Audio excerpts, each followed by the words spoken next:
Line at pointofview.net. Hi, this is Brad Dacus of the Dacus Report, heard weekly on Bible School Radio 91.3 KDKR Decatur, Dallas, Fort Worth, and on 91.3 KYJC Commerce. Portions of KDKR programming do not necessarily reflect the views of this station, its management, or staff. Prudent Money with Bob Brooks is sponsored by the Prudent Money Foundation on 91.3. Well, just because you are young, should you take more risk? Today we're going to take a look. Stay tuned for Prudent Money.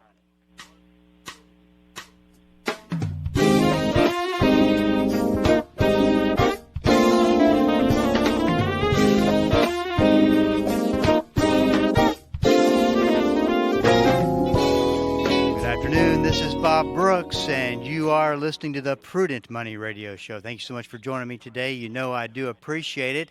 I do have a line open if you'd like to call in and join the program. The number to call is 1-877-913-5357, 1-877-913-5357. You can also go to the website at www.prudentmoney.com. Send a question in, and I will get your question answered. That's another way to get information. Just go check out the website. There's a lot of information on that on the site that can help you become and stay the steward that God wants you to be. 1-877-913-5357. Well, you know, I talk about economic indicators and economic reports that come out, and I can't help. I know I'm going to get on the soapbox again, but I can't help but shake my head. Today, the final numbers, or maybe the semi-final numbers, maybe there's one more revision. I think there actually is one more revision to go. On the economy came out today, and guess what the inflation rate was for 2022? It was 6.8%. Now, walk through the numbers with me for a second. They're saying that inflation or prices overall went up 6.8% for consumers in regards of spending money and all that kind of thing. And if the Federal Reserve Board says we want a baseline of 2%, then technically it's only gone up 4.8%. And you know, I would love it if that were actually right.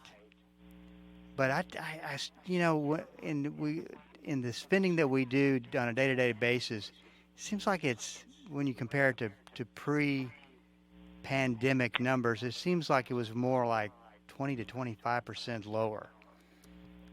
And therein lies the problem, because if you're going to fight inflation, you have to get that interest rate up closer to the number that represents the level of inflation.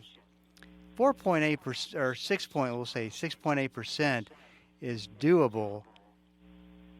However, does that really take care of inflation? I think that we'll find that it doesn't, because it's so much higher. But that's what the government reported. You know, certainly it's correct, I guess. But we'll see. 1-877-913-5357. One of the things I like best about the Ask Bob section, about phone calls, talking to people, talking to listeners about what's really troubling them, mistakes they feel like they've made, things that they've done that has gone right, is that I go, I got to talk about that on the radio. I got to talk about that on the radio. So I want to talk a little bit about what I'm calling some misconceptions regarding money. And pop culture finance has a tendency, and it's good for you to know this, has a tendency to talk in terms of absolute truths, meaning this principle is fact, it doesn't change. If you follow this principle or follow this process, you'll be doing great, because it's an absolute truth. When I would say that more times than not, most of what is said is an opinion, maybe not such an absolute truth. Only, and then if that opinion is right, it's right or it's wrong for a certain period of time, then it becomes an opinion again. because there is only one absolute truth when it comes to money, only one, that there are no absolute truths. Okay, so let's talk about some of these misconceptions. Probably at top of my list is if you are young, you should take the highest level of risk in the stock market. And I've actually heard this twice just in the last couple of days, is that these two different individuals were given the advice that when they were in their 20s to take as much risk as possible because you had all this time in front of you to recoup the losses. Now, think about that for just a second. When you really look at that advice, I mean, I get it. The roller coaster will go up and down. The longer that you have to survive the roller coaster and for it to go back up. But does it make sense to take all this investment risk just because you can survive the times that, said another way, were absolutely horrible to be in stocks, bear markets? I don't know. I think that there is 6 reasons why you want to be careful with this advice. The first one is if the individual is truly risk averse, meaning that you have someone that says has a trusted mentor or someone older and says, Joe, you should take all the risk in the world. I would invest in these 4 really high risk stock funds and just take the ups and downs. You'll be, by the time you get to retirement, you will be so wealthy you won't know what to do if you just continue along this path. And so the problem that you have is that people are risk averse for obviously many different reasons that they might be risk adverse. But they are risk averse for a particular reason, and risk is a very, very strong, or let me say it this way, you get a strong reaction to risk. And that's therein lies the problem. So what ends up happening is instead of staying the course, which is part of being with that, there's a couple things that go along with it. First, it's staying the course, and it's a little bit luck that the course works out for you. But what ends up happening is people that with lower risk levels than they are investing will pull money out and maybe put money back in, lose more, pull money back out. It just turns into a disaster, and they don't get the results they get. So what ends up happening is they go probably from what would have been a healthy risk level to no risk level at all, that says, I'm done with taking risk. I've talked to many people who've actually been through this, and that's where they are today. So you have to reteach them to understand what risk really means and what smart risk is, or prudent risk, versus taking a set of dice and rolling it. The second thing is that I think it's important to understand is that risk levels are personal. Like I said in the first point, is that people are risk adverse for a reason, and usually it's a very big reason. And I think it's important that, especially for financial advisors, to make sure they respect that and they encourage that to live to that level. I mean, I think when you look at risk levels, you got to look at what the pros and cons are of that risk level, and get to a point that you go, I'm good with this, and I can accept it going down this amount of money as long as it stays within this range, and so you don't get any surprises. The next point to be made is one size doesn't fit all. Whether you're young or you're old or you're middle-aged or wherever you are, one piece of advice is that you should always do this when is it's just like people that are nearing retirement, that they should invest a certain way. No, they should invest based on their risk level and being smart about growing and protecting that money. The thing is, with just giving the blanket statement of take as much risk as you can when you're younger, why that does appeal to some people is that in there, you don't have to make decisions. You just ride the roller coaster. You don't have to think about it. There's something appealing to that. One of the more dangerous reasons I would reconsider it is that you practice and you invest what you know. So let's say that you got, and this is probably my biggest concern that goes along with buy and hold investing, is this one point, is that, let me give you an example. You have, we'll go back to and pick on Joe. Joe starts investing in his 20s. Joe makes a lot of money. Yeah, he goes through bear markets, but he rebounds. He's got time on his side. He's getting into his 50s. He's got a huge portfolio. Decides to retire early at 60.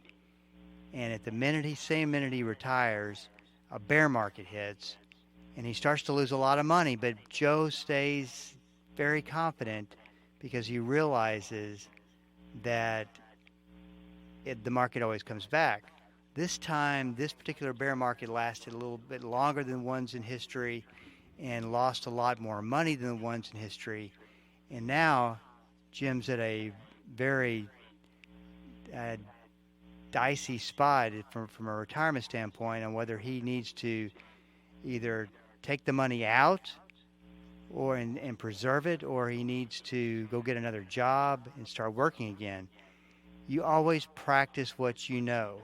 If you've watched for over a lifetime for markets to go down and then go back up and you recovered, then that's what you expect going into a very, very important time, which is like that 5-year time period before retirement. So you want to keep that in mind when you're thinking about just buying and holding. 1-877-913-5357. This is Bob Brooks. Stick around. I'll be right back.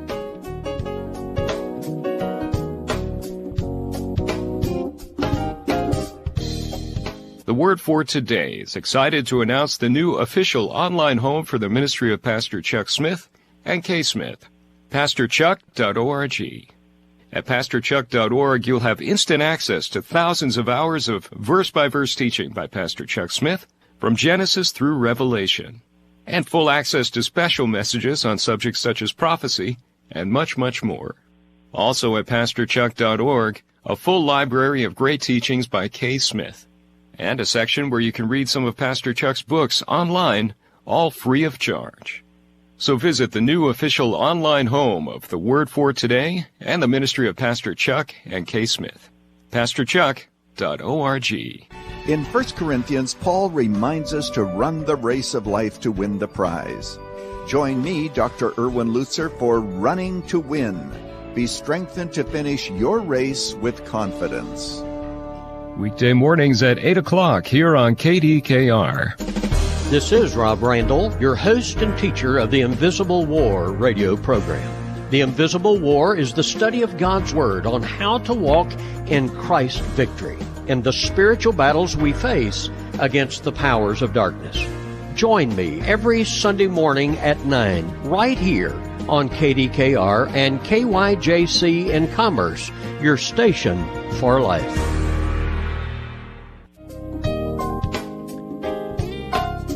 Welcome back. This is Bob Brooks, and you are listening to the Prudent Money Radio Show. Thanks so much for joining me today. You know I do appreciate it. The number to call is 1-877-913-5357. We're talking about if you are young, the advice is you should take the highest level of risk and let it ride throughout your entire investment landscape, leading up to retirement, and you'll accumulate an absolute ton of money. I'm talking about the reasons why you want to be careful with that. And the last one is that you never learn a risk strategy. If you're constantly just investing all in stocks, say 100%, then you don't practice and learn. Okay, when things get to be a little bit dicey, when things get to a situation where it looks like, we talk about everything goes in a cycle, that the good cycle or the bull market cycle or the economic boom is about to go bust, then maybe I need to reduce risk. That way of thinking has never really been practiced by someone who's just leaving their money invested, not doing anything to it. I mean, there's a big difference. I'll speak to this actually here in a little bit. There's a big difference between a scenario where you're just investing the money and you have some kind of a management strategy, which generally is a risk strategy. So what do you do when things get tough? And what's interesting is that pop culture finance, and I'll never forget this, back in, I believe it was 2008, during the financial crisis, that I had CNBC on, the Financial News Network, and one of the hosts goes, and kind of in a panic, and if you remember those days, it was quite the time with the market losing money like it was losing, things that were happening, financial system almost collapsed, and so you can imagine the stress and the anxiety levels on some of these shows, because they're real time and they're on the thick of it, they're talking about it, reporting it. And this host goes, everybody's losing money. This bear market is making losers out of everybody. Well, that's not true, because for everybody who's lost money, somebody's making money. There's plenty of people making money. It's just never talked about.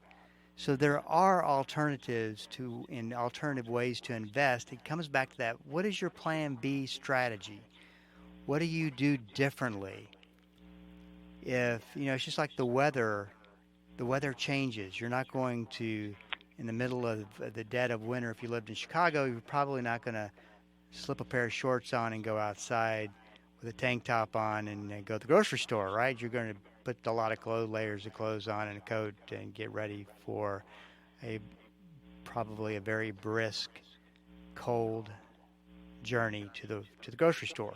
Or you could live in Florida. You're going to go to the beach, and it's in the middle of the summer. And you're not going to put a coat on and dress like you're not going to dress like you're walking out into a Chicago winter. Same thing when it comes to investing. We're in a distinct part of the cycle that says, hey, you want to be really careful with taking risk. You don't want to just take risk like you would normally take risk, because things are in a cycle and we're on the bad side of that cycle. We're on the bear market side of that cycle. And yes, I do believe we are still in a bear market. It certainly is acting like one. If I'm absolutely wrong in that, it should correct itself here within the next month or so, but I do think that we are. So the question is are you investing with a financial advisor, or is your investments being managed and looked after?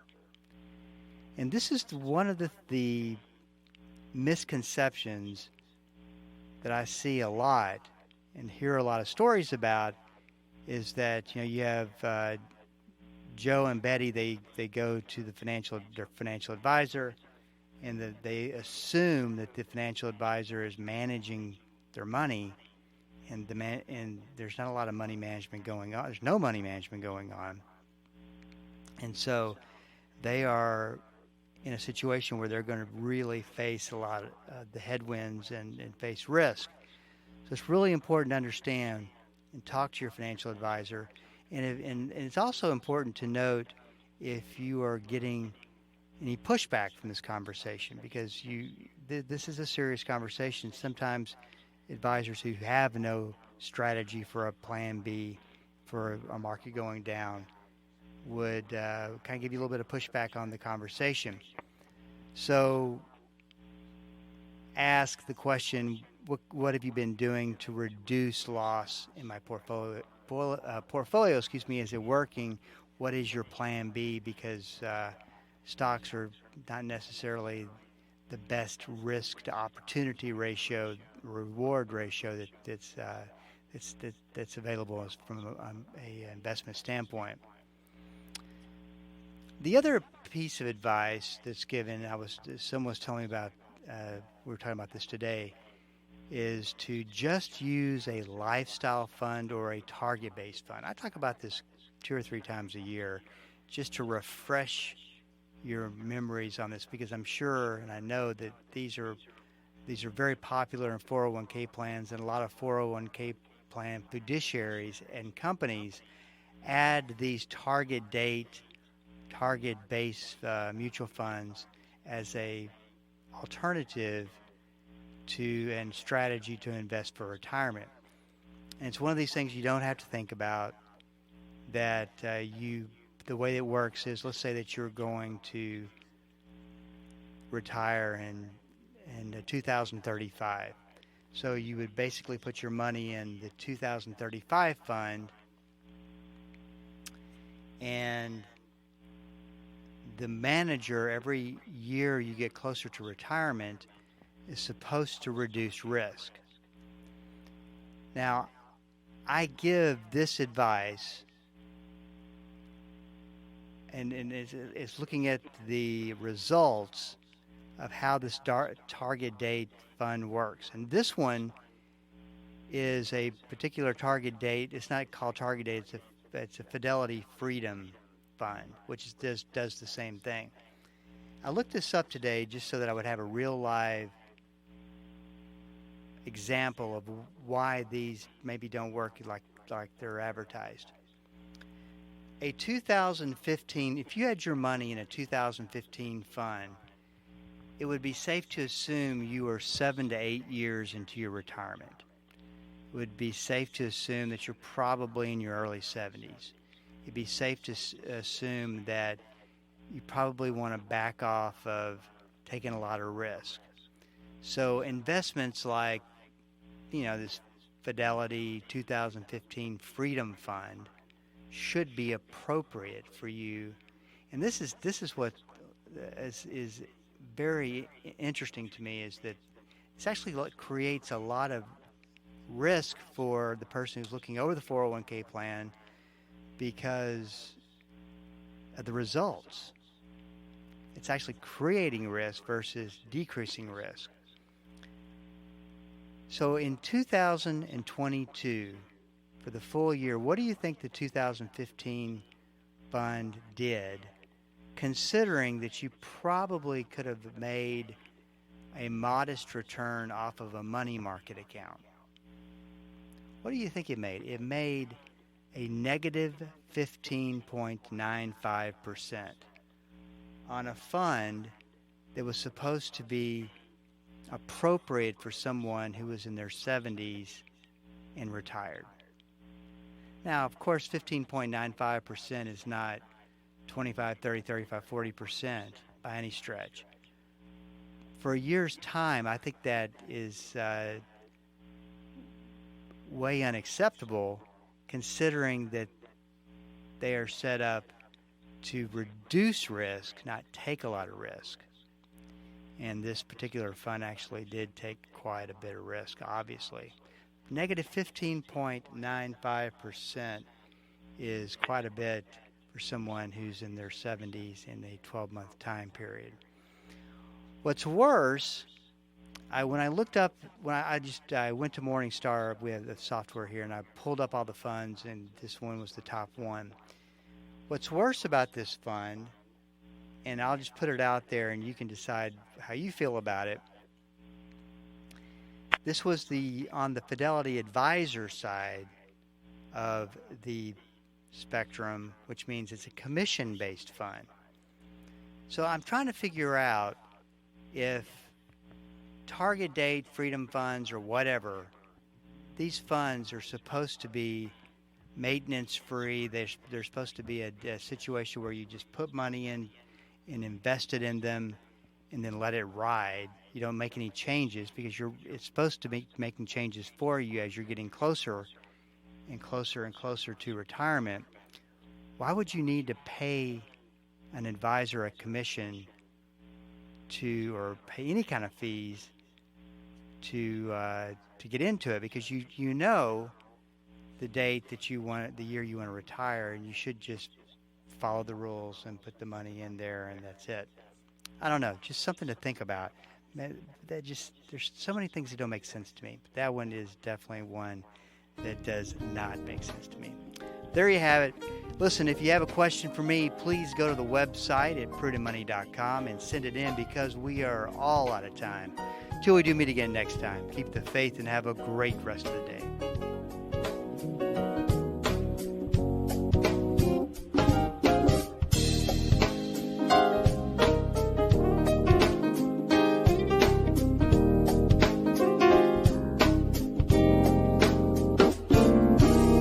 That's all the time we have for today. Questions or comments for Bob, or to find out more great information like what you've just heard, visit www.prudentmoney.com. Be sure to join Bob Brooks again for the next edition of Prudent Money.